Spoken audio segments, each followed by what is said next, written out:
Greetings. Welcome to, I guess it's not Japanese Knives 101. It's I don't know, it's Kevin and Naoto live garage sale day. Yeah. So welcome. Welcome. Today we are talking about the Knifewear garage sale, which, as you know, or maybe you don't know, runs May 17th. So we're already in the middle of it, and it goes until Monday, May 24th. The garage sale is, Naoto and I, we buy a bunch of crazy stuff in Japan. We buy stuff that is new makers to us, blacksmiths experiments, some one-of-a-kind stuff. We buy some scratch and dent. We buy some overstock. We buy stuff from retiring blacksmiths. It's all interesting and not usual inventory for us. So sometimes they're small makers, lots of different things. Like, for example, we've got this folding knife here from Takeda-san. And if you check out the handle on this, it's made with mammoth ivory. So that handle took 40,000 years to make. So that's the sort of things you'll see at the garage. So we're just going to talk about some of those knives today. I know we got some new stuff in. We got some natural sharpening stones just today. So we're going to talk about those. And yeah, and as always, ask us questions. If you have a question, today's a great day to answer, or a great day to ask, because we will say anything. If you have something to say that's longer and you want to send us an email, Knifewear or tv@knifewear.com. So send complaints and criticisms to Chris Armitage there, and send praise to us at that one. Okay? If you like it, like and subscribe. Like and subscribe. Oh, right. Like and subscribe. Yeah, we're supposed to say that. It's right there. Right Oops, there. Right there. Yeah. Naoto, how's your week been? Good. Yeah? It's been great. It's been great that we get to talk about those new knife makers. We get a lot of questions on that online and stuff like that. We get to answer. It's been great. This is really exciting time of the year for Knifewear, right? Well, I love it. I buy too much stuff. Yeah. I've already taken 2 knives home.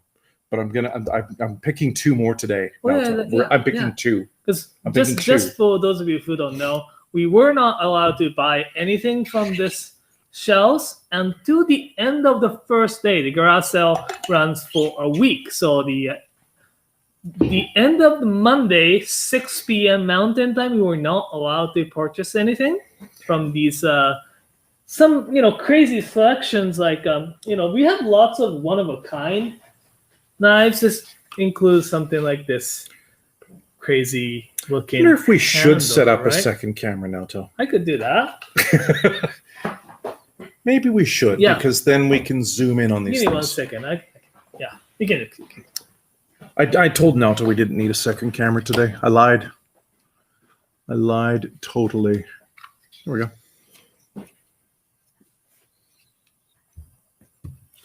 Anyway, I see there's some comments already in it today. Like Ryan Evans said his knife already arrived. And Trevor said, wow, that's fast. Listen, I just want to tell you all, we try to send the knives within 24 hours of getting the order, even on crazy busy days like our first day of our garage sale. When we get busy at garage sale, or really some of the really busy days before Christmas, we don't always succeed at getting our knives sent that day, but we do try. So by Friday, well, actually, I think we're already caught up now. So I think we're already caught up from the Monday and Tuesday backlog. So if you want, or if you've got your knife already, why don't you send us a note and say, hey, I got it already. I love it. If you want to send us a quick video or a picture of it, send it to tv@knifewear.com. And now just getting this extra camera set up here. I hope we get success. I'm the one that told him not to earlier today, because I'm a problem.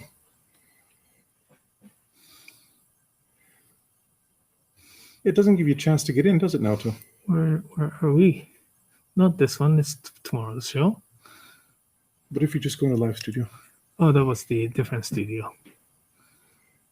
Because that's where I was, and this is not the studio with this on. Oh, was it the same? It was the same camera. Maybe. Sorry, this is riveting TV while we deal with technical difficulties. Let me try. What we could do now is we could just get the camera in, squeeze it in tighter. Anyway, let's talk about some stuff. I'm surprised to see that this Kobayashi Santoku Damascus is still here. It's R2 powder steel. It's this really complex Damascus pattern. I've got a 240 Yuto of this at home with a little custom handle. This is the Santoku with the cherry and red pakkawood handle. It's SG2 powder steel. They're super thin. I know the people on the internet sometimes call knives like that a laser. Super sharp, super thin. Cuts like a laser. Not super rugged though, so do be careful with these. But because they're SG2 powder steel, they're going to stay sharp longer than most anything you have, and they're not going to rust, which is a great issue to have. So I was surprised to see some of these still left. I know there's some left with the rosewood handle too, which is cool.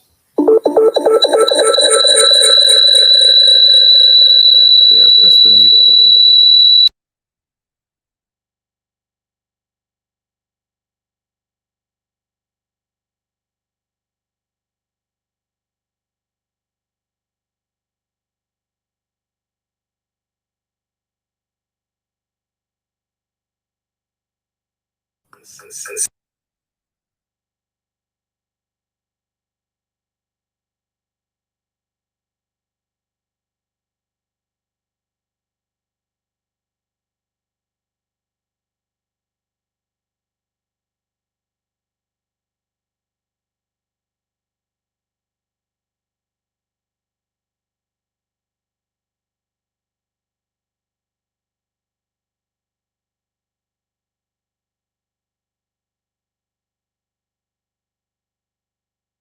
How about that?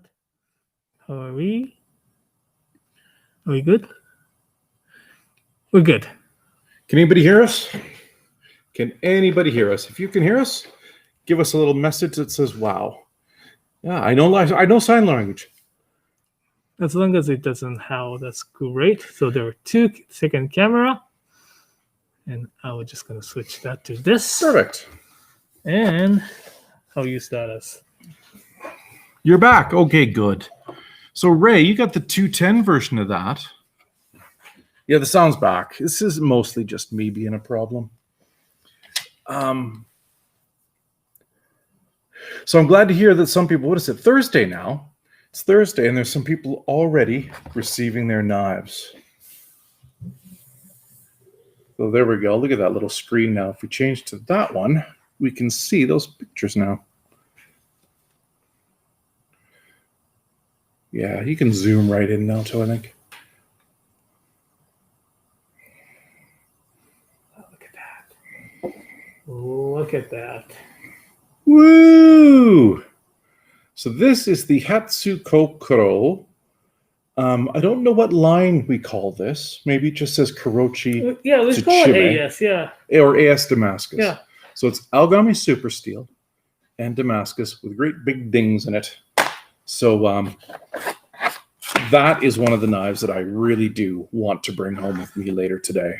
I'm going to pick 2 today that I'm going to bring home, I think, and see which ones they are. I don't know.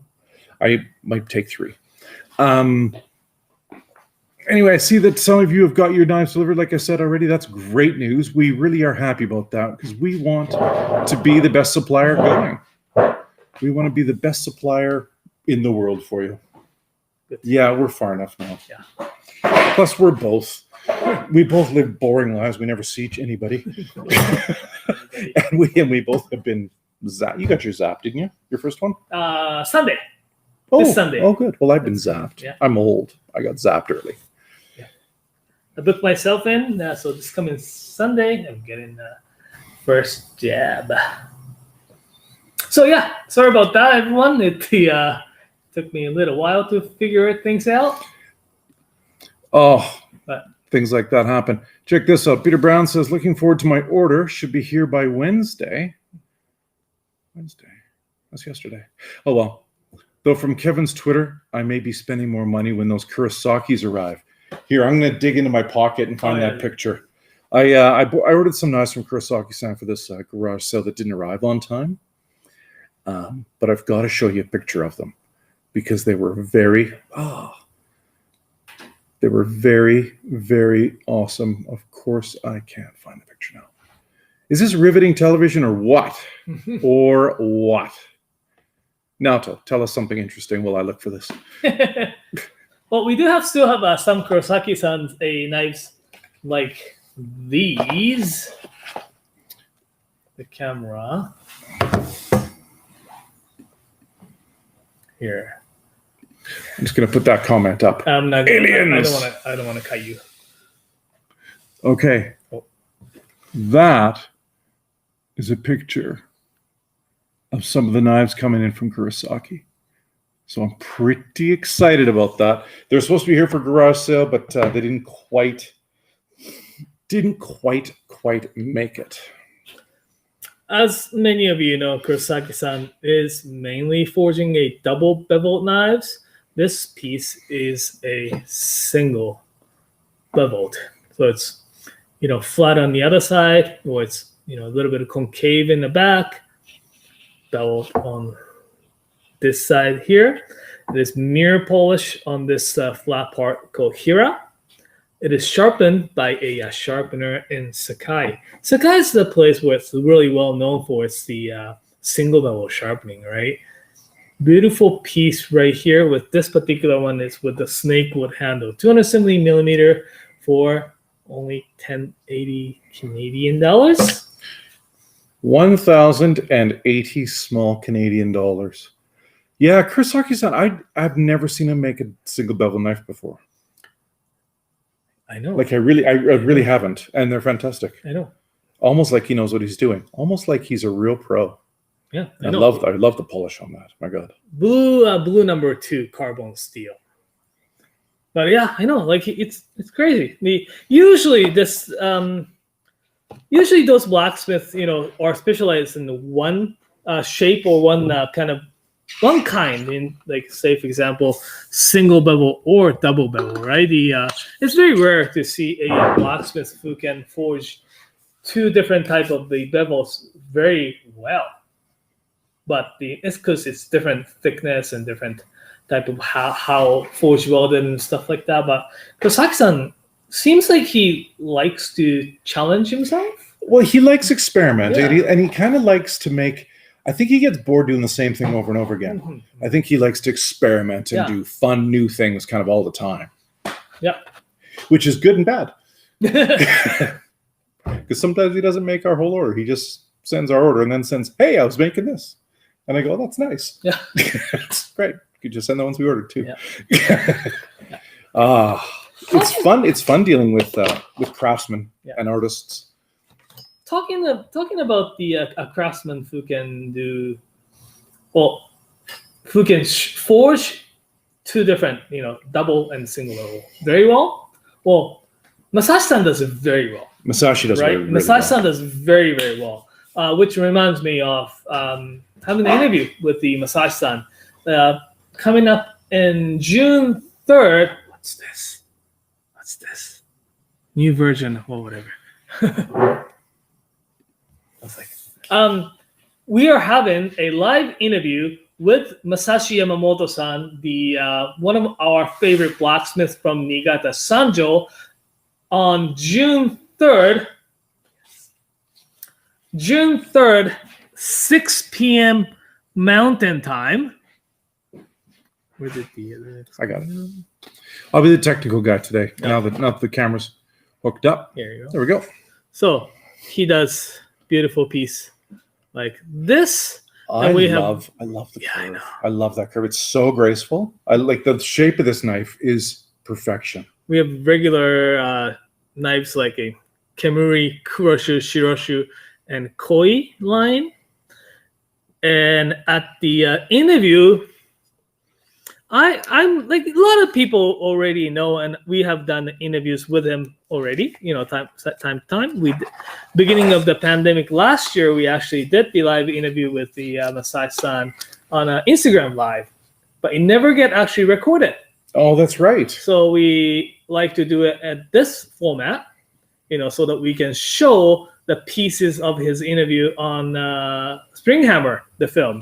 Too. Yeah. So we can skip a whole bunch of like basics in our interview, like next interview, because he talks about himself in the thing, right? That's right. So we want to talk a little bit more in depth about what he thinks and what challenges or what project that he may be working on. But you should also make sure you ask him about golfing and snowboarding. Yeah, absolutely. Because can you imagine trying to decide, am I going to be like a pro golfer or a pro snowboarder? I'm good at both. Which one should I do?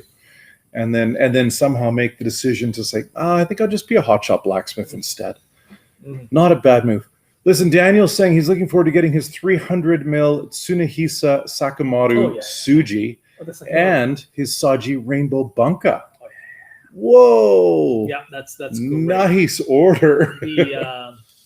I just learned the Sakimaru, the Tsunehisa 300 mil Sakimaru Tsujihiki, yes, is a sharpened or the forged by this young up and coming blacksmith in the Tosa. I just learned that from Shiba yesterday. Oh, Shibata-san, yeah. Is this the one that used to work with us? No. Oh, okay. Not that guy. Not a different. Not that young. Different young. Yep, up and coming. Like his name was. So I have to double check. But the 35-year-old, relatively young blacksmith, he just started his own workshop. Became like say independent blacksmith. Right. So that's Sakimaru. And next one, I just placed my order from that particular blacksmith today, actually. So hopefully we'll see them soon. But perfect. Like it's great. Like again, to see those up and coming youngish or same kind of generation as I am, like born '83. I'm 38. I don't know. How old are you? 38. You were so young when you started. I know. I did. You weren't even 30. You were like mid-20s when you started. Yeah, I know. God, you got old. It's been so long. I'm the same age. I look 20 years older. I look 20 years older, but only aged 10 years. Agents. Anyways, it's great to see, especially last 2-3 years, haven't seen those younger up and coming blacksmiths doing well. I'm very happy. Like for example, I'm just gonna talk about him later. This Miyazaki-san from a here. Yes. It didn't work, did it? I can probably hide that comment a little bit. Here. Miyazaki Haruki. Yeah. Haruki Miyazaki-san, 35-year-old, relatively young blacksmith. In Japan, he was on TV and referred as a ikemen blacksmith. You know what ikemen means? No, I don't. Ikemen means good looking. Oh, right. That's right, because I know that they were calling our prime minister last time I was there. The ikemen, yeah. Ikemen prime minister. Yeah, ikemen prime minister. Now, do you want beer? Sure. Would you like a lager or an IPA? Lager would be fantastic. Something weird? Lager is great. Okay. So, sorry everyone. It's 4 p.m. Mountain time. I think we're allowed. Well, what my boss says I can. So Miyazaki-san, 35-year-old blacksmith. He learned all the skills from this old blacksmith called the Oba-san from Fukuoka. Oba-san is the kind of blacksmith. He was only using this type of steel called kigami, or the yellow carbon steel. Very soft, relatively soft carbon steel, and easy to sharpen, but it doesn't hold the edge as long as the other steels. But he had this belief that the kitchen knife should be made with some steel that's easy to sharpen and easy to take care of. So he was only using that. When the Miyazaki-san started his own workshop, he was just using kigami. But as a young, enthusiastic, want to try a new stuff kind of blacksmith, he decided, let's take some people skill. From our buddy Graham at Tool Shed Brewery. Yeah. Sorry to interrupt. I thought you might like a beer. No, I do. He started to try some different steels. This particular one, white carbon number 2 core, and wrought iron. Like it's wrought iron's not produced anymore, right? So you have to get the wrought iron from somewhere. He got this wrought iron from the like old anchors and stuff like that. So what blue number 2 core, and it's got the those wrought iron layered. It's actually folded over and over. Damascus. If you look closely, you can see the fine layer of steels on this one. It's hard to see, but you can actually see. Oh. Yeah. But this one here, 670, because of that the wrought iron work that he had to do. But we do have his more basic model, blue number 2 with stainless clad one for 336. And he's actually working on making different shapes than this traditional shape called Hakata. So we'll see the some 210 millimeters, maybe Kiritsuke with the Tsuchimi finish. Cool. Listen, we've got Patrick says, not a garage sale item, but I scooped one of y'all's Snow White 8,000 stones. I got to tell you, Naoto, I think it was before you started with us. So it was more than 10 years. It was probably about 14 years ago now. I sharpened all my knives. I had I had some king stones, and I had a Norton stone that was a 4,000, 8,000 double-sided. And I could never get knives to feel like they did when they first arrived. And I was especially having a hard time with Fujiwara Maburoshi knives. I couldn't get them as crazy sharp as Fujiwara did. Like, they just didn't cut the same. And I was frustrated by this, and I thought I was terrible at sharpening. And then I got that 8,000 grit stone, the white one. It's from Nanawa, but it's my favorite stone. We saw it at Knifewear. Now it's this guy here. This one here. And I got that stone, and I realized that this is what was holding me back. It was just good equipment that was holding me back. This stone changed everything for me. Changed everything. So I got that. It worked a treat. My sharpening got much better. So if you go behind the first Knifewear store in the back alley, find chunks of a Norton 4,000, 8,000 grit stone in the back alley where I broke it. So there you go. So if you ever drink beer or eat nachos at the place called Madison's on 9th Ave in Calgary, behind there you might find pieces of that old Norton stone in the back alley. I was so angry that I smashed it with a hammer. So there you go. This stone changed my life. This white 8,000 grit stone. So Patrick, I get it. That edge it leaves is brilliant. It's great to finish. There was like one refurbished single level that we sold. Okay. This garage sale. Oh, from Kitaka? Yeah. Right. So I on the back the uraoshi I did with the finish with 8,000. It just makes a really nice line. Very. Yeah. And it's shiny. It's beautiful, and it's just. You know what? And this is something important to talk about. Even though stone says 8,000 grit, doesn't mean it's the same as the next one says 8,000 grit. No. It's not a commodity, right? Some stones are just better than others, and better with different steels. Different purpose too, though, right? Because that stone is fantastic for uraoshi, the back flanning, and also the koba, the last, because it just gives you that smooth, silky finish. Just really just. Sings. Not necessarily great to keep if you're gonna bevel sharpen the bevel. It's not necessarily the best stone to get, say, kasumi and stuff like that, right? Oh no, they have different purposes. Yeah. But for the koba, Well, and I like that stone on VG10. I like it on any powder steels. Yeah. I don't like it on carbon steel as much. I used to like it on carbon steel more.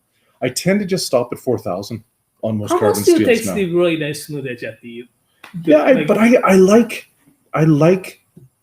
like a Shirogami edge on 4,000. I like the bite that it still has. It's still super smooth, but it still has that little bite that I like. One experiment I did the other day with the my Nerd Power Nerd Hour, which we do it every Friday evening at 4 p.m. There are lots of different live shows, live streams that we do. One of which is my show on Fridays at 4 p.m. Mountain Time. We do talk about nerdy things about knives or the sharpening. Tomorrow we're going to talk about my favorite 10 steels. When it comes to it's my perspective of both sharpening and as a user as well. Anyways, I did the experiment. So what I did is that I sharpened at the micro bevel with the 1,000 first, then skipped all others and went to 8,000. Okay. And so some peaks you're polishing into fine 8. But there are deeper like valleys that you create with the 1,000 stone that 8,000 doesn't really reach. So they still. Oh, interesting. I think, but it's got a very interesting edge to it. How is it really noisy when it cuts the paper? Yeah. But it has that, and it has that smooth. It may be the future, maybe. Huh. Listen, you don't have to get this nerdy about sharpening. No. Really, all you need to do, start 220, go to 1,000, go to 4,000, go to 8,000. Yeah. If it's Japanese, you're going to have a great edge. Start there. The thing about sharpening is you can really go down the rabbit hole. There's lots of ways to sharpen. There's lots of different edges. There's lots of, you can give knives specific edges, right? Like, we talk about the koba or the very micro angle right on the bottom, especially on a single bevel knife like a Yanagiba or a Deba. You always want to put that koba on just to keep that edge a little bit more rugged. But I've been known to run my Yanagibas without a koba and just make sure the tip only touches the board, right? So I'll slice and then just the tip will touch the board. Because honestly, the edge will just get rolled over or crumble if it touches the board. You can put just koba on the tip. Yeah, I just deal with it. But yeah, so there's ways you can mess around and experiment and have fun. To be honest, I'm a big fan. We sometimes talk about Shibata's edge where he sharpens one side with a really rough stone. So, and then he'll sharpen both sides with a really rough stone, like 220, 400, or 1,000. Usually stop at 1,000, and then on the other side he'll go 2,000, 4,000, 8,000. So one side is 1,000, the other side is like 8,000, and you get what you were talking about. That you get that toothy edge kind of on the one side, but you also get the smoothness of the 8,000. Yeah, it's just fun stuff you can do. Just check out our Power Nerd Hour on every Friday, 4 p.m. But yeah, the questions. And here, look at this. Our man John says, I'm going with the Cabin Brewing Jungle Juice. I haven't had Jungle Juice yet. If you guys aren't in the Cabin bandwagon, there's still some room up here. Listen, big fan of Cabin, and I know Jonas outside, the brewer. I know him outside of work too. Yeah. So yeah, I'm a big fan. Also, I don't know if you can see this. Let's see if I can just get this in here.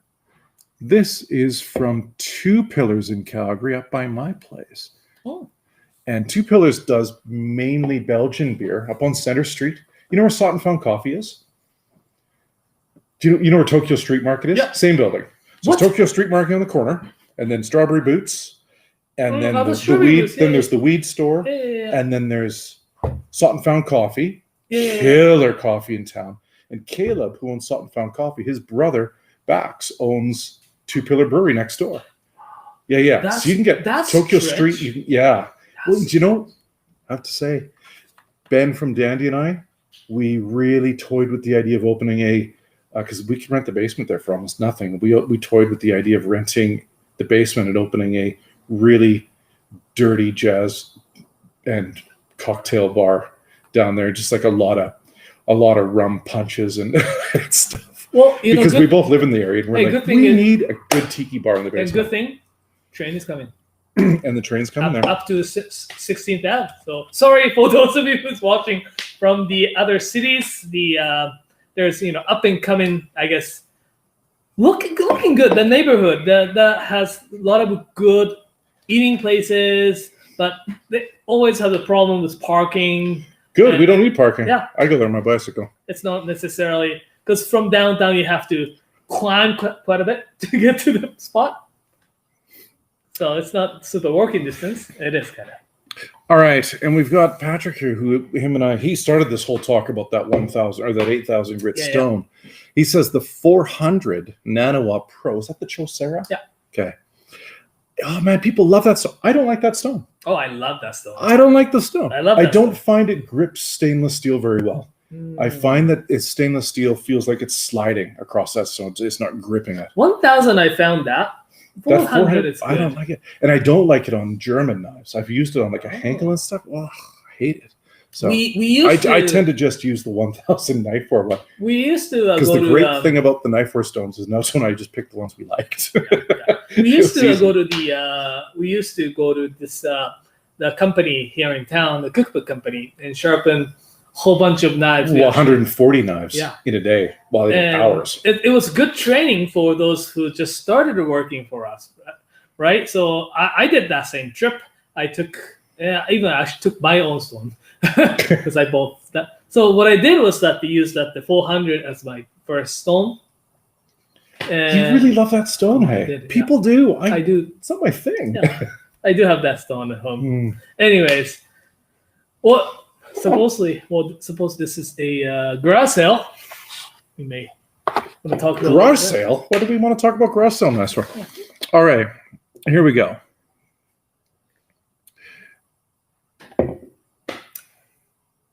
Now, TJ in the UK says, do you have a second shipment that you mentioned you might have another Tsukasa Hinura coming? Maybe? Haven't seen it yet. But that doesn't mean a thing.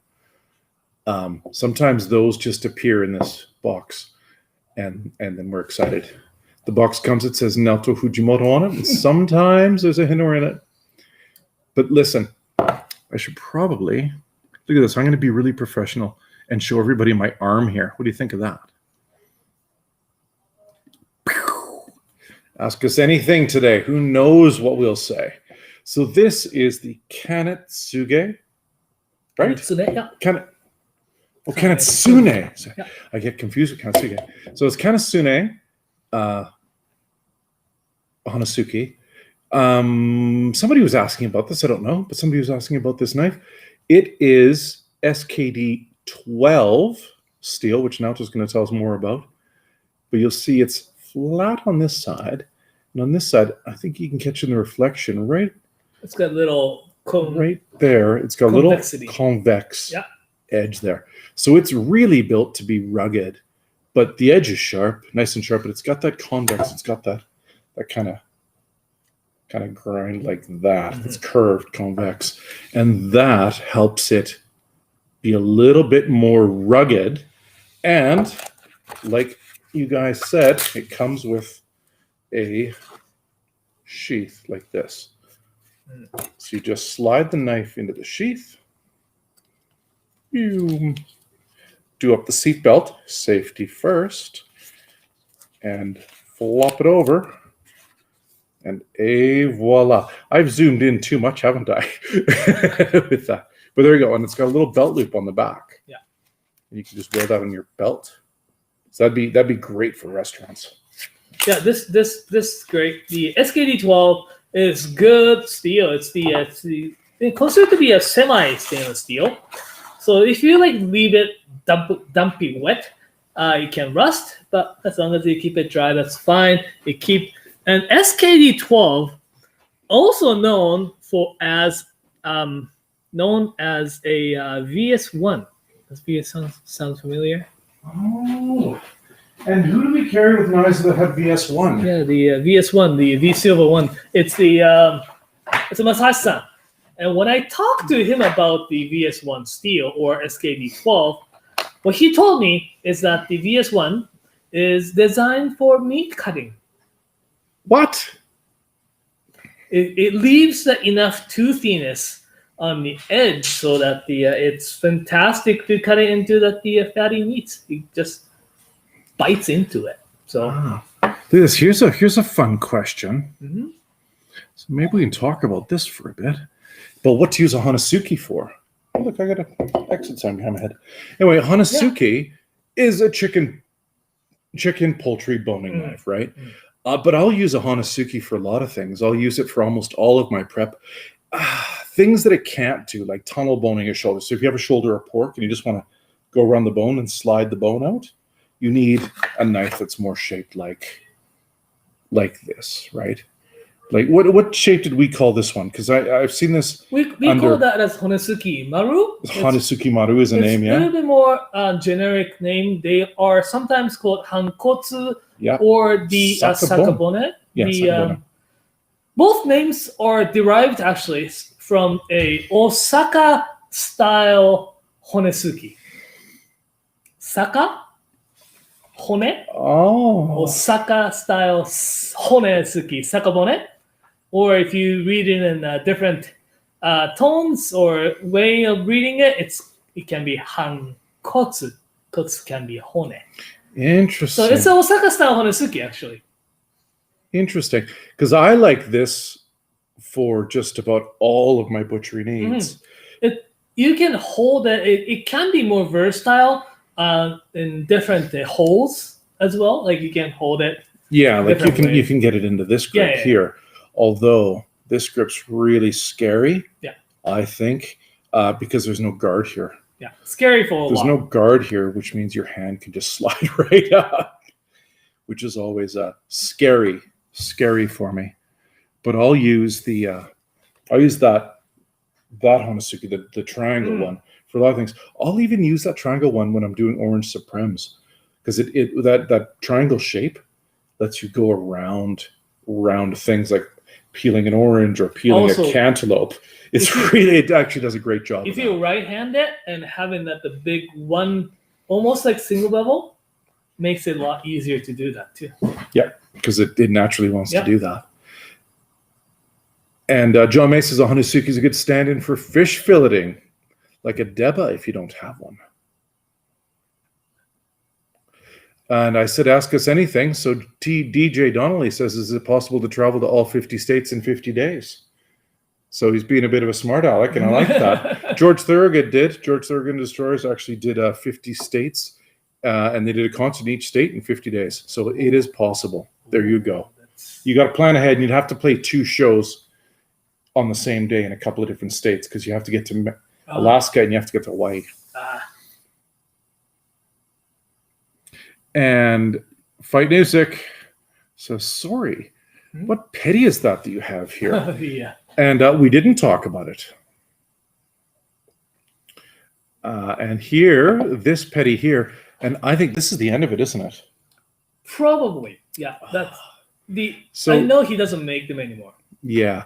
So Murata-san from Shikoku Island, the reason we really we carry these Murata-san knives, and this is a really close to my heart thing, because I bought my first Japanese knife was a global. I don't count that. I didn't like it. My second Japanese knife was what was it called? It's called Harayuki Yokuma. And that's the first kind of real Japanese knife I had. It blew my mind. And then the first handmade Japanese knife I had was a 180 Gyuto from Murata-san. And it was with the Western handle like this. And that's why we always carried them, because they really are close to my heart. A lot of chefs around Calgary, I know, have these because we've all just thought they were great knives. This is his 90 mil petty. He's retiring soon. He's kind of winding down. He stopped making knives with Western handles like this one. So we bought as many as we could of the Western handles. And now I believe we've got a few of these left for Western handles, and that's it. So there you go. That's why I'm holding that. It's $157 from Murata-san, and that is about the only one, or one of the few that are left if you want a Western handle. So I believe that's coming home with me today, because that'll go with my 180, my 210, my 135, and my 90. His 80 mil or 90 mil petty feels really good in the hand. The handle is really well put, like well made, so that it feels, and there's no like much ridges or anything like that. It's like really well made, like small paring knife if you want to do a like peeling jobs in the hands and stuff like that. It's right. I'm looking at some of these weird questions, like what does Kurochi taste like? Have you ever tasted it? Very irony, very steely. Depends on the if it's like carbon clad or if it's like I suppose if it's stainless, it would taste different. But the carbon steel ones taste irony. Yeah. So there you go. Dame Inspector says, "Is it true that Hokkaido has the best water in the world?" No, no, it's Niigata. don't know. They probably like there are a lot of places in Japan that has really good water. Do you know what's got really good water? Is the water melting out of glaciers in the Yukon. Oh yeah. And it's cold. I like that. Usually the sake places, like very famous sake places, have very good clean water. And Japanese waters are very soft water. Yeah. Like glacial waters are very hard. Japanese waters have been filtered down quite a bit. Yeah. So it's very soft. Well, although it's filtered down, it didn't take that much mineral. So it's very soft water. Well, it's because Japanese islands have a different chemical makeup. Yeah. That's why the Niigata sake is so soft.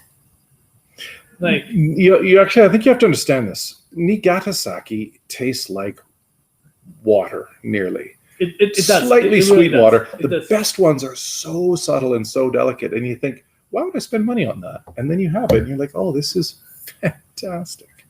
Yeah. So I've really been spoiled by having, because I used to like the sake 1 cup that you buy at the train station. Those like terrible little one jars with a rip-off lid. Yeah. And I like that because it was cheap. 100 yen for one of those. Yeah. But now I like good sake. Yeah. Sucks because good sake costs money. It's- It was so much easier when I liked bad sake. I wish I liked barefoot wine or apothic wine. I wish I liked that. I wish I liked crappy wine. It'd be so much cheaper. Yeah. Instead, I like nice wine. Arr. It's all wrong. Yep. There are bad sakes around as well in Japan, so just not all sakes in Japan were good. Like Ted Lane said his first Japanese art was a globe and his second was a mortaka. Nice. That was good. Very similar to my move there. And Ted Lane also said, I might have to see about ordering more. I have one in transit, though. It's at the dead letter office. Oh, no, Ted. Is your knife reading like the tracking number if it says it's in Mississauga and you don't live near Mississauga? That's bad. Mississauga is not too bad. Mississauga is a transit place. Usually. Mississauga is a transit hub, but usually if you don't live near Transit Mississauga and it says your package is in Mississauga, often it never comes out. Often that is the end. It's been actually pretty good. A lot of packages goes to Mississauga. Anything goes. Well, I remember years ago that if something went to Mississauga, like even 5 years ago when I was still involved with shipping, I'm sure something went to Mississauga. It just meant it was lost forever. They done really better job. Oh, well, maybe they just put them all in a warehouse in Mississauga and then eventually delivered them. Maybe it just took years. I don't know. I think it's the dead letter office. This is a great question. Are we going to get a rundown of what everybody at Knifewear snagged after the first day of the garage sale? That's interesting. I grabbed one of these mammoth tusk folding knives from Takeda already. I'm likely going home with my Murata Petty today. Oh my God, Naoto. This has me so excited. I can't believe we still have it. But this is the Kagura-san 300 mil Tsujihiki. And I can't believe this is still around. Kagura-san's retired now. I've got a 240 Gyuto from him. I got a 150 Gyuto. I've got an axe. I've got a hunting knife. I've got a Higo. I've got a Higo from him. You know what? His skills were great. So he's retired now, although he's making a few knives as a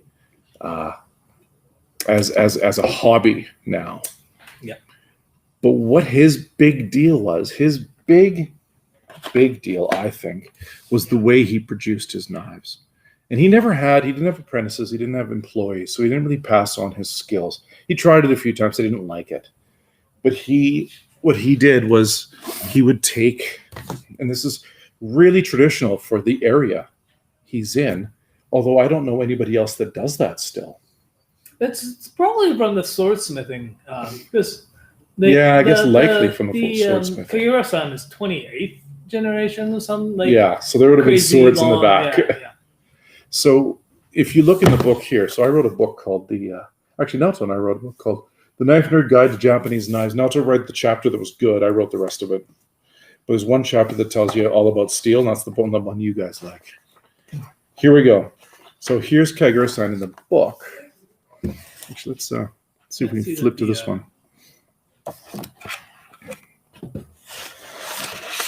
Yeah. So there we go. So we can see what he's doing here. So if you look here, you can see he's got layers of steel. So those are all little pieces of steel he's cut from something else, from what I would say garbage or the recycling bin. And we'll talk about that a bit. He does a layer of 7 steels like that, alternates which kind of steel, and then flattens it out, and then puts a, like right there, he puts a little Z fold in it and folds it so it's got 3 layers there, and then hammers that out. And he makes 3 of those. And what he does with those after, so he puts 1, 2, 3, 4, 5, 6, 7 layers, puts flux in between, tacks a little welding line down to hold them together, forge welds them, stretches them out, gives them a Z fold, like, or I guess it gives them a Z fold. So he goes, boop, but he puts them together. So there's 3 layers. So the 7 layers turn into 21. He makes 3 of those, flattens them out, puts the 3 of them together, 1, 2, 3, and again gives them a Z fold. So it would be, what would it be? 21, 21, 21. 63, and then times 3. So 183 layers of steel. So then and then from that, he stretches it out, splits it open, puts the Agami number 2 in, folds it up. So he makes a Warakami steel out of it, and then makes the knife from there. So he makes these billets. So when we were there, he was using, because he alternates the kinds of steel. So when the Damascus pattern comes, as you use the knife, the pattern pops more, right?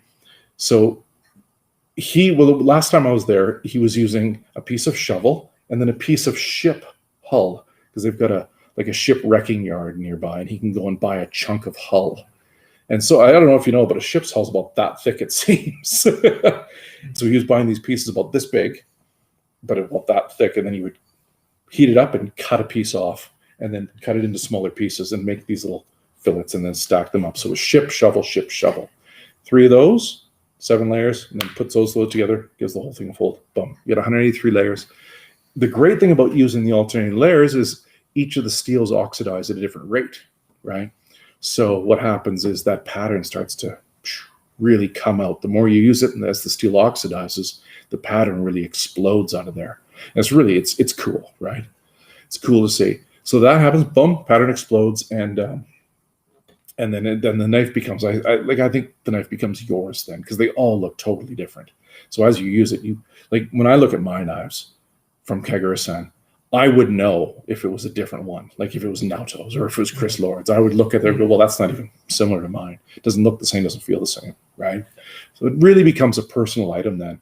Big fan. So we've got one of the 300 mil Tsujihikis left. They're $1,882.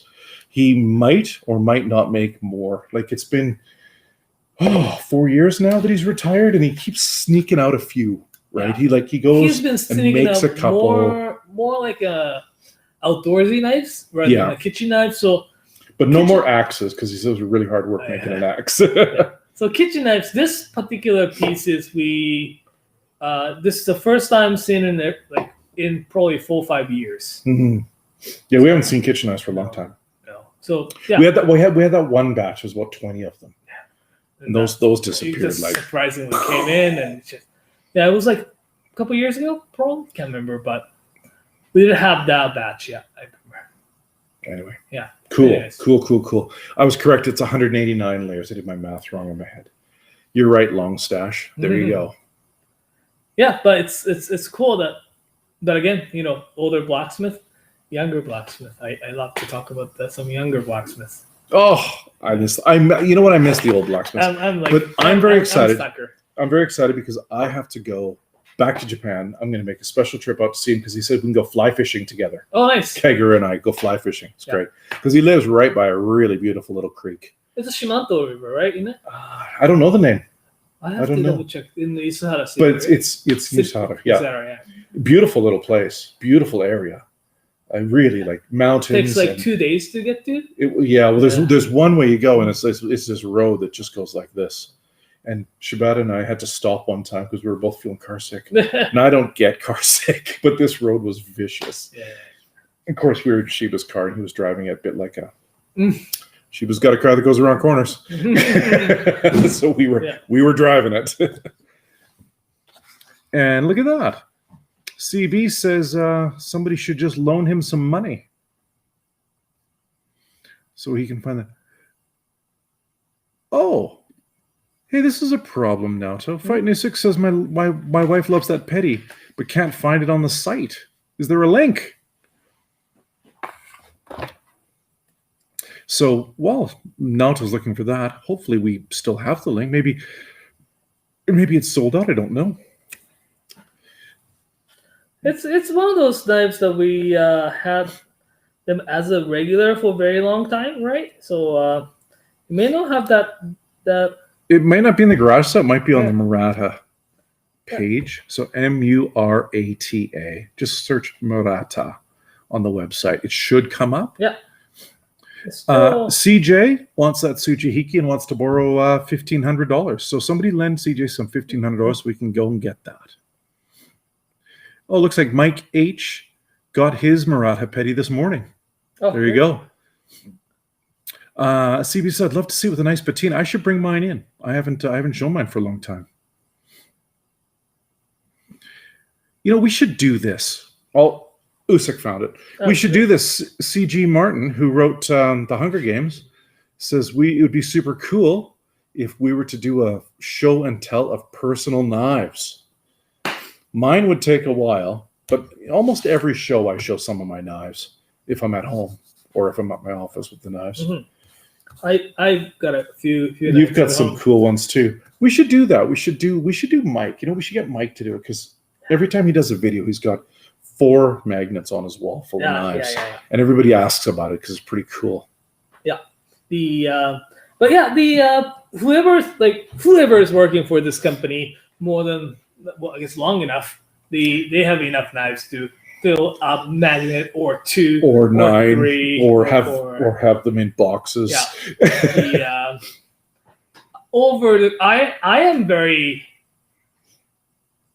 I have been very disciplined myself. I've been disciplined myself not to You've been quite disciplined. I've been very undisciplined at times. I'm okay. Mike's undisciplined. Yeah. Well, Chris Lord and Mike are in the top 25 customers of Knifewear. Yeah. But the last couple, that's funny. I bought Kuroshu and I bought the Osakai Sumi. Those are the last 2 purchases that I did. And I've been buying a lot of small stuff like the Chef's Press the other day. Okay, the Chef's Press. Yeah. Here, talk about this. It's good. And Usyk's asking about a knife, so I'm going to go get that. Yeah. So, Chef's Press. This is just piece of metal with the...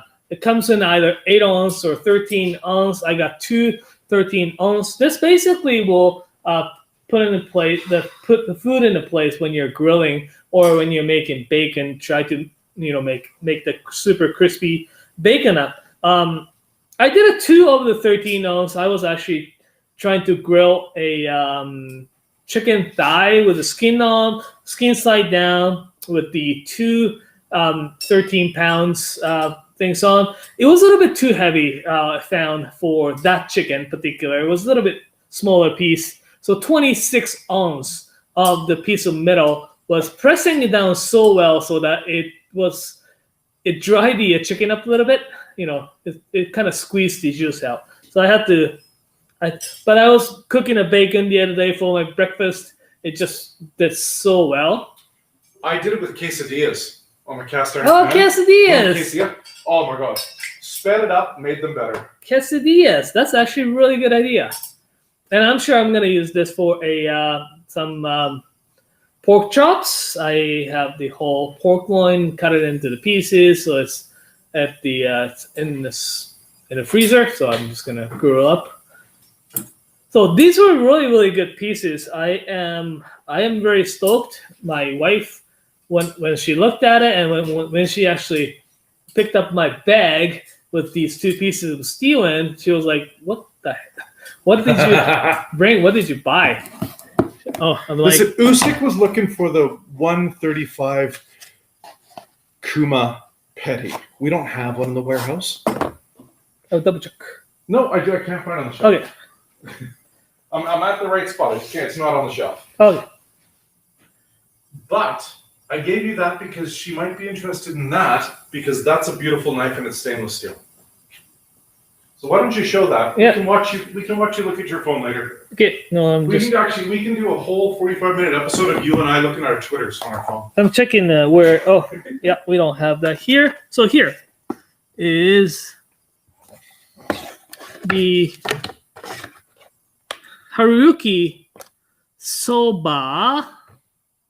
You know, the soba sounds kind of weird, right? Because soba is the buckwheat noodle. We named them because it looks that the Damascus layer looks like a noodle, and it's got a really beautiful black handle. Like, this is great. It's got a really nice handle. It's thick enough that you can hold on to. Skinny enough blade that you can hold it like this, doing the peeling jobs and such. The steel is the called the ZA18, the relatively new steel coming out from the steel company called Aichi Steel. They try to make it like a VG10 stainless steel, so it holds it really nice and it sharpens pretty okay. But it's starting to see more and more knives made out of the ZA18 steel. So this got a really beautiful finish on here.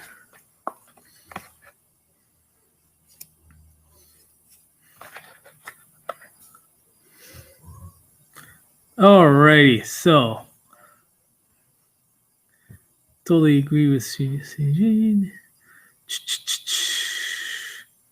Naoto is married to his wife. Okay, so I've got the some question here. Can we talk about the Deba versus funayuki versus ajikiri for Alberta fishermen who isn't catching gigantic creatures? Benefits, drawbacks of each. So okay, well I'll look for some of those things over here if you don't have them over there. Yes. So Deba, ajikiri. Who makes an ajikiri that we carry?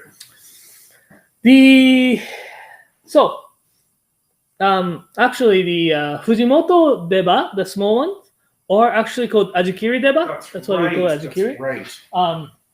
Okay, well I'll get you one of those. Yeah. So Deba, ajikiri is a type of Deba, and also funayuki could be type of Deba as well. So it's a little bit confusing. Deba is the general.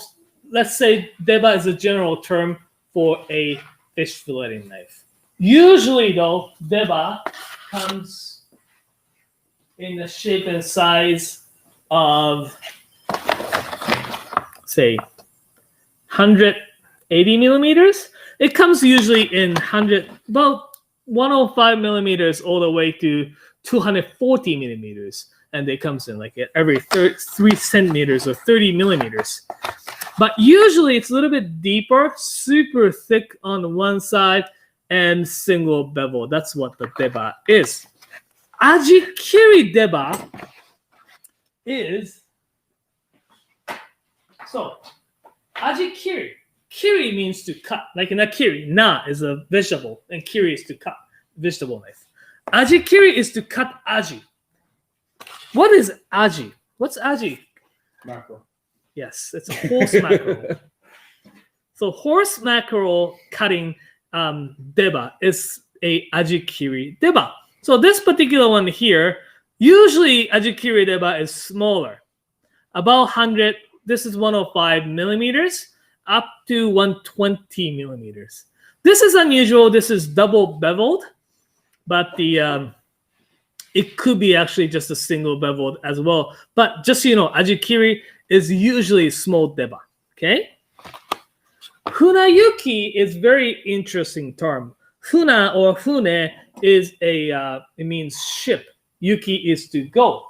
funayuki is this fisherman's knife that usually the fisherman brings with him. One knife that fisherman brings with them to do a filleting all the way to slicing the fish into the small sashimi slices. So what they usually are is that it's either Deba shape, slightly thinner, It's and often slightly skinnier. It's often this kind of shape, isn't it?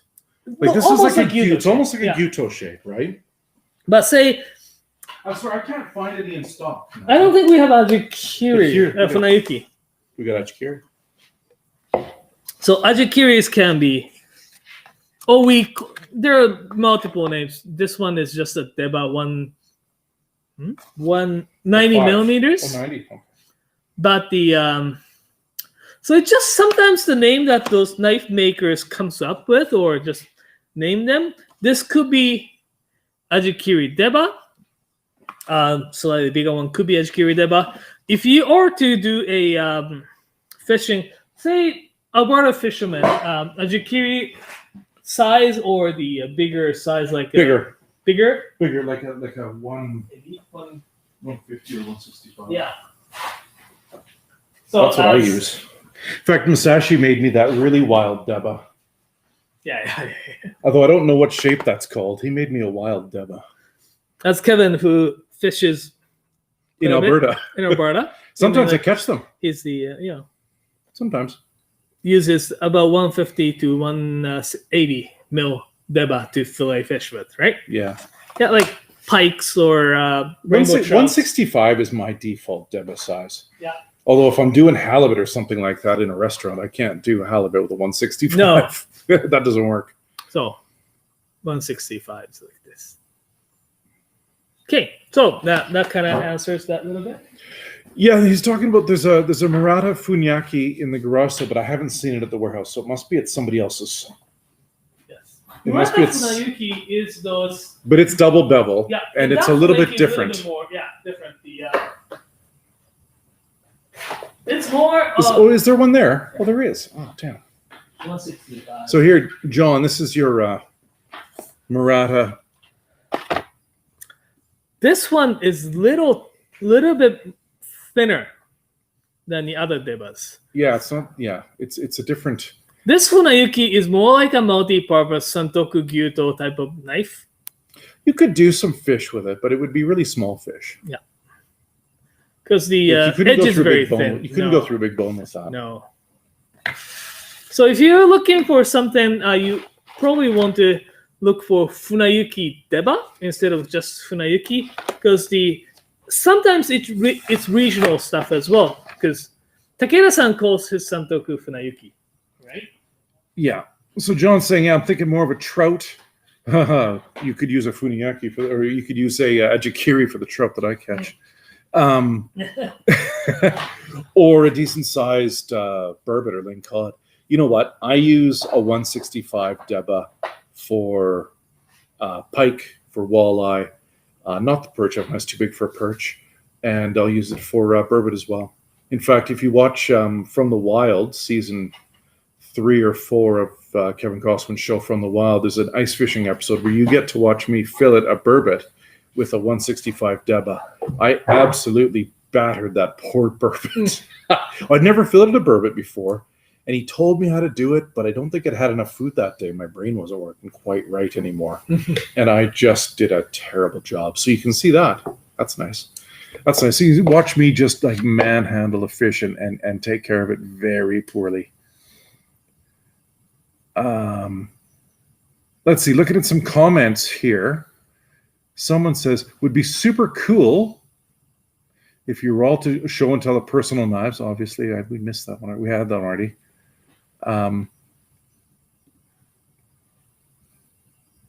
Naoto is married is why. I don't know what that means. I actually thought it said, is Naoto married? And I thought Gary was looking for a new husband. What's we got here? Lorenzo says, this is a good one for you, Naoto. He says, I got my Masashi 165 Deba. We've got matching knives, Lorenzo. Finally, after nearly a year. Did it take us a year, or did you just kind of wait a year to pull the trigger? I don't know. or were you on the wait list for a It long was time? like kind of comes and goes, right? Sometimes Yeah. it was out for a little while. Yeah. So I'm curious how to store for a longer period of time. I wanted a saya. Any options or alternatives? I could use some help. The alternatives. If you want to store them, thinking not going to use them for a little while, even with saya, it can have the moisture trapped in. If you're going to store them for a longer period of time without using it so much, you can wrap them in newspaper that actually absorbs the moisture a little bit. We will not quite sure if we're gonna get thicker that leather sayas that we are starting to get in. That could be a good idea because the little bit of moisture can be just absorbed. You can also just keep it in the box and put that brown paper they over have it. the Because paper that brown there, yeah. paper that comes with it, that keeps the blades from rusting. So you just slide it inside that brown paper. Because that's the thing you have to worry about when you store knives for a period of time is they could get rusty. Mm-hmm. I know because I had a lot of knives in storage for a couple of years. So I was having some work done in my house and I pulled them all out. And this is Calgary. Nothing ever rusts here. And they were all so rusted. I was absolutely ashamed. Naoto, I think you cleaned up one of them for me. Oh. I cleaned up a bunch of them on one of these stupid programs where I just rub my knives. It was just brutal. So what I've done now is I wrap all of mine either in the brown paper they come in or I wrap them in newspaper. Newspaper does a really good job as well. Because I've got, back to knife collections, I've got too many knives I've got too many to just put in my kitchen at once, right? Yeah, so what happens is many of my knives are on the wall in the kitchen and many, many, many, many, many more are in boxes. There's his elsewhere. collection in book Oh yeah, page with your there's a lot of of your them. collection. It's not all of them because you could see the empty boxes too. We didn't get them all unpacked. We laid them out and we realized we ran out of room. So there you go. There's some of my collection. Anyway, you can see the boxes up here. See the boxes up here. We didn't even unpack them all. And those weren't. And there was others. There was knives in other places too. Yeah, that was a bit much. But hey, that's a great book, I hear. And we just got a reprint. We got the newest reprint of this book in, which means the 2 spelling errors on page 300 have been corrected. So you don't have to complain to me anymore about that. Yeah. We fixed it. So the one guy that returned the book and said, page 300 has 2 spelling errors and it's really disturbing to me and I demand a full refund. We had him send his book back and we gave him a full refund for those 2 spelling errors. Can't do that now. Ha! Fixed it. Yes. Naoto, what do you got here? You got some young guy stuff? Yeah, young guy stuff. Okay, show us young guy stuff. All right. Oh, that's not what I wanted to do.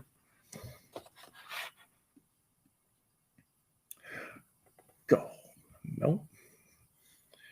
Let's see. Why don't we do this? Yeah. Let's make some announcements in the middle. Let's do some middle announcements. Sure. I'll click the buttons now till you say things. Sure. Well, thanks for watching. We are doing this live stream on Thursday. Usually we're not doing that the Sharpening in Canada from Vancouver, are we? Yeah, we are. Oh, we Tonight are. at Okay. 7. Just keep watching the 15, channel. in 2 hours. There's another live stream coming from Vancouver. But Knifewear, we're doing a little bit live stream from the Knifewear warehouse for a little catch up on what we have been doing for this week, which is the Knifewear garage sale. Garage sale is all about knives that we don't usually get to carry. Some of the new stuff, some of the experimental stuff, some of the new items that we get in, thinking to kind of like bring it into our new line, testing the water sometimes. So a lot of samples, lots of the new items, some super expensive, cool stuff, some of the one-of-a-kind, lots of one-of-a-kind actually this time around.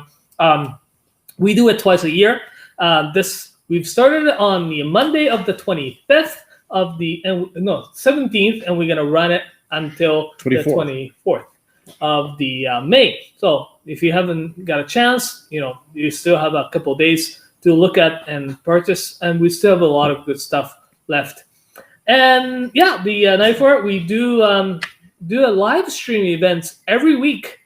This is our kind of like breaking news type of stuff. It's not a breaking news. We sound so official. We don't do it. This one here is our breaking. Like we don't do it every week, but Tuesdays at 1 p.m. Mountain Time, we do have a knife 101, kitchen knife 101 with Kevin here and Chris Lord from the Ottawa store on Thursday evening. Next Tuesday, special guests. Yes. Chris and I have been fired for the day. We've actually been fired for 2 weeks. I've been fired for the next Friday. Are you fired for the next Friday? Okay, so Knifewear 101 or Japanese Knives 101 on Tuesday. So the next 2 Tuesdays is, I think this week coming up is Mike and Chris Garbatage, maybe, or Mike and Naoto. No, Mike and Nathan. Maybe it's Mike and Nathan. And then the following Tuesday, I think they're going to repeat. I think they're going to repeat an old 101 episode with new, fresh live comments and somebody in there answering questions and probably Garbatage making fun of us he'll probably be in the small screen down here making fun of the show that's going on up here. I don't know. Whatever it is. Commentary. I'm going to go fishing that day. I'm probably going to get my canoe out and go fishing instead of Knifewear 101. Live commentary. Commentary, yeah. Can you imagine? And on the Thursday evening, 7:15 Mountain Time, we do have the crews from Vancouver doing sharpening night in Canada. That's in 2 hours. Where we basically discuss the basic stuff about knife sharpenings usually, but they have been actually taking more challenges like how to sharpen, how to use this stone, how to use that kind of stone. And today is top 10 tips for sharpening Japanese knives. Oh, there you go. I don't know. I should watch. I'll learn something.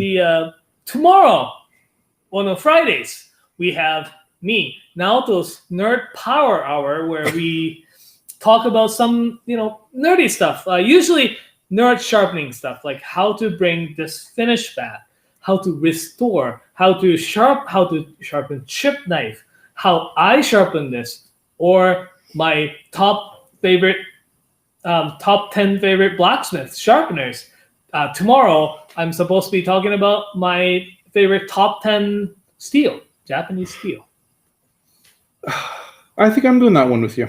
Okay. I think I'll run the camera. You don't have to see my ugly face. Not always looks so pretty. Yeah, so that'll be tomorrow's show. So like and subscribe if you like the show. Like it, and there's a little bell button so that you don't miss any notifications. We've got a graphic for that one. Yes, like and subscribe. There it is. Yeah. Yeah, there you go. Japanese Knife 101. Dislike and unsubscribe. Oh no, now Chris isn't here. Yeah, you should just like this one. I'll hide that. And Naoto, we've got that coming up June 14. Yes, June 14. 14? June 14. Oh, the Sharp Knife Rock. Episode 3. Episode 3. Sharp Knife Rock is a TV show. Live stream TV show. It's called a TV show. Yeah, live stream, but TV show. Where we make fun dad jokes. Well, this week is the Father's Day episode. Yeah. So we're gonna have some dad jokes. We got a dad joke off, which is terrible because I'll laugh at all of them, which means Chris Lord will get a bunch of points, and he's such a curmudgeon, he won't laugh at anything. So that's terrible. We've got a brewer on to talk about beer. Yeah. We've got Tiffany come talk about axes, and I think we're gonna do some lawnmower blade sharpening. Oh, yeah, okay. And I'm sure there's something else. There might be burgers involved too. I don't know. Sharp Knives Rock is TV show that we try to. It's an entertainment show. Last episode we did the chopstick challenge. The first episode we did show this sharpening competition or iron sharpener episode. So if you guys haven't watched the episode, you can still watch them on the YouTube. Yep. Or you can watch just that section of the shows. We did cover how to use the chopsticks properly, chopsticks etiquette, and we try to make it as entertaining as well as the educational. Sometimes. We invented a game. Chris Lord and I invented a game called Chopstick Challenge. And it's based on some of the games you might find at a Japanese festival where they use the chopsticks and they have to pick up roasted soybeans.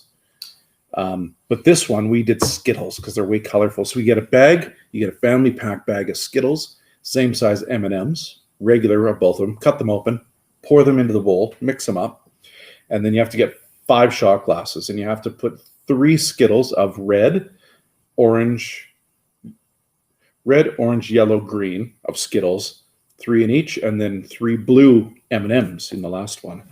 And you have to do it with chopsticks, and you time it, and it turns out I won, although don't tell anybody. I watched it after. Chris Lord kicked my ass. Nathan, who was doing the timing, is terrible at it, but I'll never let Chris Lord know that he won. Because I'll die on that hill. I'll let him think he lost. He's so angry. And poor Naoto came in 3rd. He's the shame of an entire nation. Yes. The shame of a nation. Lost to 2 foreigners. But chopstick challenge is really hard. So if you want to film your own chopstick challenge, please do. I know that one person has sent it. James Dean has sent us. Not James Dean the actor. James Dean, the guy that watches our shows. James Dean with the knife addiction problem. He sent it to tv@knifewear.com, right there. And if you send it there, we'll show at least clips of it or show the whole chopstick challenge. We'll probably make fun of you. If it's Lord and I, we'll probably laugh at you and make fun of you. It'll be really mean, and you might cry at the end. So that'd be good. And yeah, so send us your chopstick challenge, and we'll throw it on the air. Yeah. And if you beat us, we'll be very pissed off. And always, you can go to knifewear.com to buy any of the knives we talk about or any of the things. And there we go. Naoto is going to tell us now about some young blacksmiths. When we say young, we mean under 50. Yeah. Under 40. Under 40, maybe even. Under 40. Let's just put it under 40. The blacksmithing. Any other skilled laborers especially in Japan. You have to train at least 10 years to become, somehow good, right? Oftentimes those people, they don't really teach you how to do it step by step. They'll tell you just like you watch. It's changing right now. So actually more new or younger blacksmiths have been emerging. Like say, remember what the Kato-san, the Hiroshi-san, senior was saying. He had to just basically watch his dad do, and he had never used spring hammer until this TV crew came in, and his dad told Hiroshi-san to just go into the spring hammer and do the hammering. The first time he ever used a spring hammer was a TV camera filming him. No pressure. It's changed. So there are more, training, like real training involved these days. So a lot more younger blacksmith knife makers have been emerged in last actually 5 years. And the great thing is that my generation, like like millennial, between generation millennial. He's a millennial. He's a millennial. I did the research, and I am just in between. Were you born in 1980? 83. You're a millennial. Oh, wait. You're a geriatric millennial. Yeah. Some of them say that I'm in between. You're a millennial. X and you're a millennial. No, I'm Gen X. You're a millennial. Okay. Sorry. Okay. You're too young. Yeah. You can't join us. Okay. Well, millennial cool. So just go back to your TikTok, man. That's it. That's super young. So Instagram is millennials. Yeah, Instagrams. Yeah. So here is the. I kind of talked about earlier. This blacksmith, Miyazaki-san. Yeah. I'm gonna get you a better camera. How's that sound? Great. Miyazaki-san, the Haruki Miyazaki-san. He is 35-year-old ikemen blacksmith from the island of Goto and the Miyazaki. For those of you who does not know what ikemen means, it's basically good. Means good looking. Means cute. Cute. Yeah. Yeah. Trudeau. Oh, ikemen. Yeah. Yeah. Last time I was in Japan, I guess it was right after the election. Everybody wanted to talk to me about the ikemen. Yeah. Prime Minister. It was right after the election. Right after. Well, you were you there with me that one? May have been. Yeah. Yeah. Akiko Moritaka was particularly impressed. It's like, oh, you're Prime Minister, so good looking. It's a controversial now in terms of how he looks. Anyway, here is the another one that we really like to point this one out. Sakai Kikumori Tomoshibi. Let's just put it this way here. This knife maker, Sakai Kikumori, is a wholesaler in the Sakai, the Osaka, but they do deal with a lot of different blacksmiths throughout the country. This particular knife is made by the company called Myojin Riki. The main blacksmith who forged actually this knife is a young blacksmith who used to work for Knifewear Calgary. And for whatever political reasons, we're not allowed to mention that his name is Tamura-san. No, his name rhymes with Moru. Moru, yeah, rhymes with Moru. Yes, but starts with a T. Yeah. So he actually used to work for Knifewear. Like it's true story. He actually left his bass guitar at a Calgary shop. It's still hanging at the shop. So when he went back to Japan, he wanted to become a craftsman or blacksmith. So he decided to actually work for the Hiroshi Kato-san for a little while. Then because Hiroshi Kato-san forges he's the senior of Yoshimi Kato. So they make a lot of double bevel, really good thin double bevel knives. Then he started work for a guy who makes fantastic single bevel as well as the maguro or the tuna cutting knife, large, almost sword-looking, large single bevel knife. So he acquired how to produce both kind of stuff, which is, as I kind of mentioned earlier, it's very rare to see a young blacksmith who is capable of forging two different type of blades. Which brings me back to those Kurosaki single bevels. I had no idea that he could do. Where did he learn that? I have no idea. Like he's good. He must have worked with Kitauka briefly. Yeah. Or the top, the Yaoji. Well, they're in the same generation, right? Yeah. So maybe they just hang out and maybe. But yeah, I had no idea he could do single bevel. I know. And they're good. They're good. They're pretty good. Yeah. So this craftsman worked for two companies. Then he worked for this slightly more mass-produced company called Ryusen. So now he has experience with like two small crafts workshops and one large.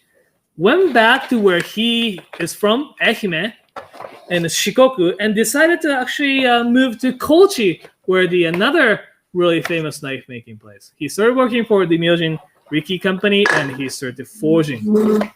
Now he forges this beautiful blade and sharpened by the resident sharpener at the very similar age group.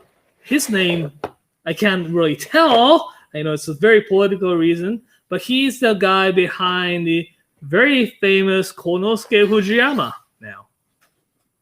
So it's just a knife, but it's actually well made, super well made. I'm very impressed by how well made this knife is for $300 range white carbon steel, like regular. That's super cheap. Yeah, it's actually really. That's a really smoking price. Yeah, it's smoking price for the single. That's a smoking price. And I'm sure in the future we'll see some double bevel knife as well. Another one. We still lots of comments. We're skipping a lot of comments. Oh, there's lots of questions. We'll get back to it. Okay, sure. Makoto Tadokoro-san. This is also collaboration between the relatively young two famed craftsmen. Makoto Tadokoro-san is age 40. Like actually same age as the Shibata-san. But he has experience of 25 years in sharpening. He started his workmanship at age of 15, right after graduating from the. Kurosaki started when he was 16. Yeah, it's around that. Yeah, same. Didn't go to high school. Basically, decided to work for those companies. So he's been making sharpening. And Tadokoro-san, learned a lot of skills from this very famous sharpener in Sakai called Morihiro-san. And he learned how to do the really nice tall bevel like this.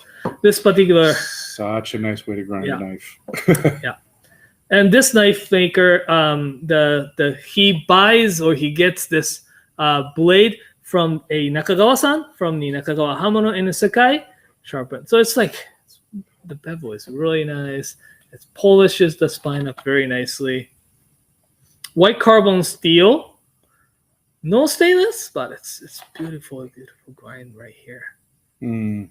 Very thin. Well, and look at that Kasumi finish. Like, that's a beautiful knife. Yeah. So it's a really beautiful knife. Makoto Tadokoro-san from the Tosa. He doesn't. Tosa men are very known for very strong, good with the alcohol, like strong. Oh, for but drinking. He doesn't drink. That's good. Apparently, his wife does a lot instead of him. Oh, well, that's good. Well, it's important to have one person that drinks a lot. Yeah. We've got some questions here. Yeah. Oh, I keep pressing the wrong thing. There, you get a nice close up on my arm. Do you like that? There we go. Back to Lorenzo asking about the Deba again, about storage. So please, I won't interrupt you. Yeah. Because you're probably not going to use your Deba every day, I guess. So how would you store it for a length of time? He says, just newspaper, or should I use that brown VCI paper, or oil? What should we do? It depends on where you are as well. Like my Deba at home, I just keep it in the newspaper. No oil. We live in a very dry climate. Mm-hmm. We live in almost a desert, so I don't oil my knives either, which is why I paid for it last year, because whatever, there was some moisture in it. Got some very rusty knives. But newspaper's usually enough here. If you live in a place like Ottawa, Vancouver, London, England, Tokyo, you'll want to throw a little bit of very the oil on it thin as layer well, of oil, the camellia oil like that, and the newspaper. That will definitely going to prevent from a rust for sure. So yeah, there's the Kent of Inglewood camellia oil. It's good for your knives, razors, axes, anything that might rust. And you just put a couple of drops on it. Yeah. Like this is a lifetime supply. Yeah. This will even do your sword if you need to do your sword. Yeah. So that's probably what I would do. All right. Well, let's go back here. We've got lots of stuff going on here. Good. Thanks everyone for being, I guess. Thanks for joining. Yeah. Engaged in. I recently got an 80mm Shibata R2 Kotetsu because that was all that was left from Knifewear. So love it as a paring knife and for small slicing. So sharp and true. And yes, they do come in, and yes, they do go away. I just had the notification that we are getting 5 Kotetsu Gyuto 210. Oh, those days. Won't last long. I know. 5 Kotetsu 210 Gyutos are coming. Next, if you're on the waiting list, so there's if you can go to the page that we sell these knives, the knife that you want, go and click the contact me when available button and then fill out the information. You'll get an email when it comes in. Yeah. As soon as you get the email, buy it. Because things like Tinker Tank or Kotetsu, or even a lot of the Masakagi knives, now just like as soon as they arrive, they just get sold and they're out of stock immediately. So as soon as you get that email, just press buy and then go through the steps because you'll get it. John May says, he says their shipments from Kotetsu vanish quickly when they get them in for good reason. For good reason. They are working hard to bump up the production. Although everything is handmade, they had a little bit of accident that one of the workers couldn't work for a lengthy time. Where was this? The Shiban's place. Well, I know Shiba had an accident. Yeah, and also one of his employees. Oh no! So that's one of the reasons why we didn't get as many the Kotetsus last year. Now he's back, I heard. So okay, good. Seems like everything started to rolling as a little bit more like normal. Yeah, because at Christmas last year, I was prepared to go down there and just sharpen and pack knives for them. I might still do that Christmas this year. Fighting Usa says, super stoked. My wife really wanted that Murata Petty and asked me to buy it for her. She's never wanted a knife enough to ask me to order one. So there you go. So soon we will have matching knives. James Dean, Chopstick Challenge champion, as far as I'm told. I heard you kicked our butts doing Chopstick Challenge and talking the whole time, just gently doing it. Kevin, do you use your Masakagi Kujira Ken Kagura Gyuto or is it safely tucked away? I use it a lot. I use my Gyuto a lot. I use the 150. So I got a 240 and a 150 Gyuto, and I actually used my axe yesterday for a ton of chopping. Oh. I got the better part of a cord of wood in, and it didn't all need to be split, but some of the bigger ones did. So I used that axe for hours yesterday. It's amazing. So there you go. Again, back to Chopstick Challenge. Apparently, we've got CB is a Chris Lord fan. And he says, Lordy was robbed, and Naoto losing was a big upset. Ha ha. So there you go. Ha ha. We're talking about learning. We're talking about Kato-san learning from watching his dad hammer steel, and then was told, do it now in front of the cameras. So Mr. Custom Knives, I don't know what custom knives he is, but he says many people just learn from trial and error. Yeah. And I wish Japanese would be more open to teaching North Americans. Well, they have a business to run generally, the Japanese blacksmiths. They're not really training. And plus, they don't speak English. So if you speak Japanese and you're willing to go and work, if you can get a work visa in Japan and you're willing and you speak Japanese and you're willing to go and work for a few years, you can totally learn. There are a few nice, guys went to Japan, and there's French like Murray Carter. And there's French guy in the in Sakai. That's right. Yeah, there's a French guy in Sakai. I think we sold that knife, but there's the swordsmith, Swedish national, the Yasha. That's right. Yeah, he went to. We sold that knife though, didn't we? Yeah. Okay. Yeah, but the Yasha-san became a swordsmith. He went to train under this black swordsmith in the Miyazaki prefecture. Then started his own workshop and everything. So there are definitely limited and also need a lot of dedication, and that's what those blacksmith and knife makers are expecting from you. If you want to learn something from those long time blacksmiths who dedicate their lives into making those blades, you got to dedicate yourself in, and it's only fair. Commit yourself. Yeah. So they will definitely gonna see if you how commit you are, how dedicated you are to learn or become a blacksmith. So they'll be very judgmental. Like if you actually go and just hey, I want to learn what you're doing, and it's different. Yeah, they would want serious commitment because it takes a long time, right? And it's a lot of effort. And he also asked, do you believe Westerners make up most of the Japanese knife market? No. Still, except for some brands. Except some brands. Some brands like Masakagi are only sold outside of Japan generally. Generally, Yeah, not always generally. Most of Kurosaki's knives go outside of Japan, although he's trying to change that. He wants to get more Japanese customers.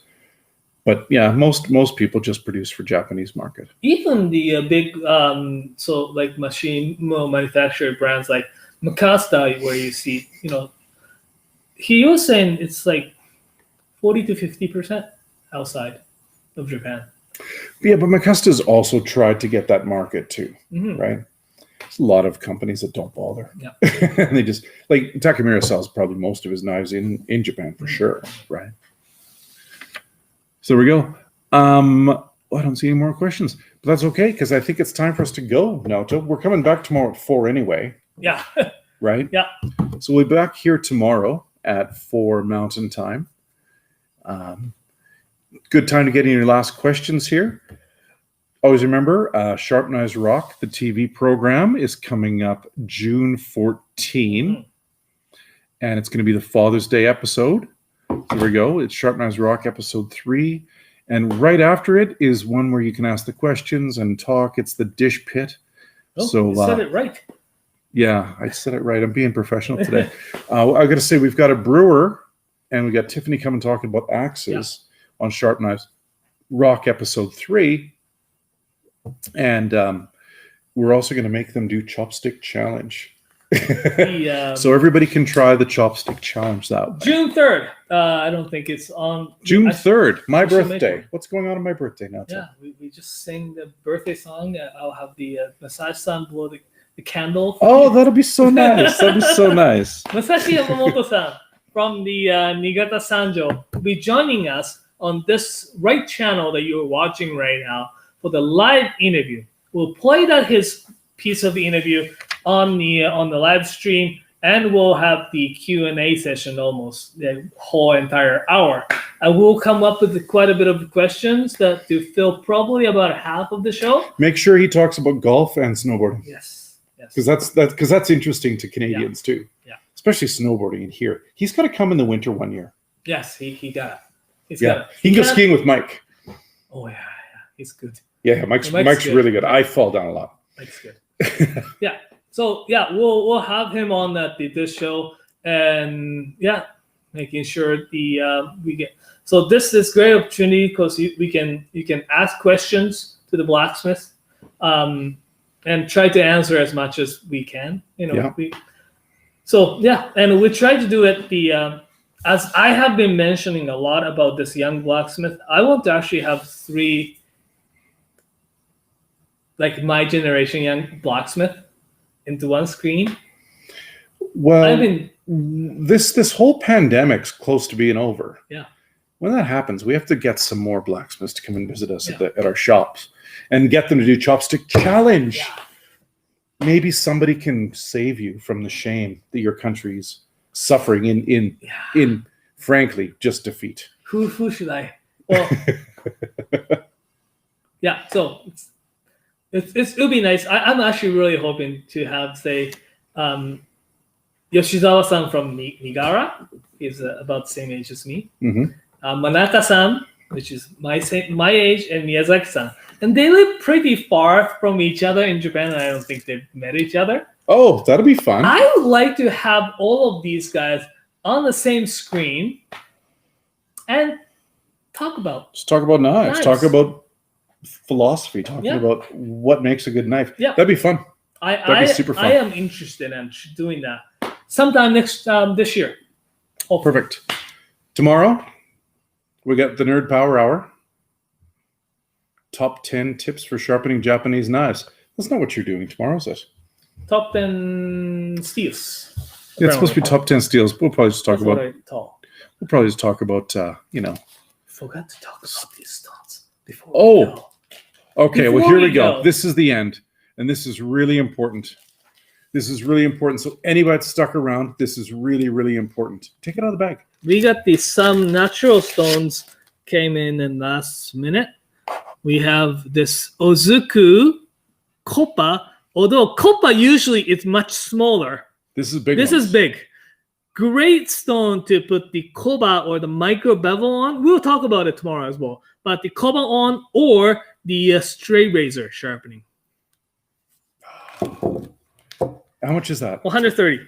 That's a still of you. $130. $130. Stellar price. Atago, A-T-A-G-O, Atago stone from Kyoto here. We got a Tago back. Yeah, this is a 40 size. It's smaller than the 25 size. Yeah. Those were 24 size were Those big. are monsters. The 40 size here, 197 is actually pretty good. Relatively soft stone, like much softer than Ozuku. So it's great to finish your bevels with. Slightly not as, and also each layers are different. But generally speaking, this is good to make the little bit more subtle kasumi than the big color difference here. Okay. And those just arrived today, Yeah. so we finally got some. I can't believe we didn't talk about it till just now. Yeah. We suck. We suck at our jobs. Oh well. One day we'll get good at it. All right. Well, thanks for watching, everybody. You can follow us on Instagram at Knifewear. And you should remember to dislike and unsubscribe. What are we supposed to say? Like and subscribe. Like and subscribe. You subscribe and you'll find out more videos that are coming. We've got videos every week. We've got pre-recorded videos. We got live videos every week. Mm-hmm. We've got a big schedule coming up. And we've also got our show, Sharp Knives Rock, coming up next episode, June 14. I will be older then. And that's the day before Chris Lord's birthday. Oh. And Tiffany's birthday. Oh, and Nathan's birthday. There's so many birthdays in June. And Garbatage in June. Everybody's birthday's coming up. Mine's we only hire Geminis. You're not. You can't have a job. You can't have a job. You're born in the wrong month. All right. Well, thanks everybody. Thanks for watching. We'll see you tomorrow at 4 o'clock. Same bat channel. Ciao for now.